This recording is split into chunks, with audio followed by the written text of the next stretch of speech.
నేనొక PySpark scenario question చెప్తాను. ఒక లార్జ్ డేటా ఫ్రేమ్ ఉంది. దాంట్లో మిలియన్స్ ఆఫ్ రోస్ ఉన్నాయి.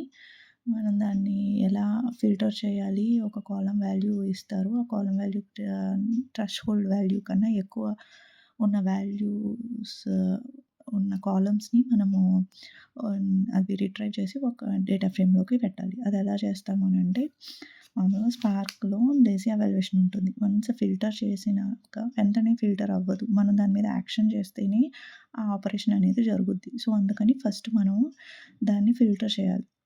ఫిల్టర్ చేసేటప్పుడు కాలమ్ ఫంక్షన్ యూజ్ చేసి ఫిల్టర్ చేయాలి. అట్లా కాలమ్ ఫంక్షన్ అప్లై చేసినప్పుడు ఫిల్టర్ అనేది డేటా ఫ్రేమ్ లెవెల్‌లో ఉంటుంది గానీ రో బై రో ఆపరేషన్స్ జరగవు.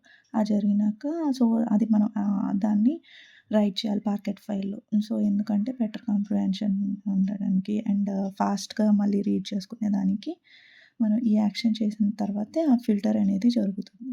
సో, మనం ఇలా చేయడం వల్ల ఏందంటే ఎఫిషియంట్‌గా మనం ఆ రికార్డ్స్ అనేది ఇంకో డేటా ఫ్రేమ్‌లో కలెక్ట్ చేసి రైట్ చేయొచ్చు పాకెట్ ఫైల్.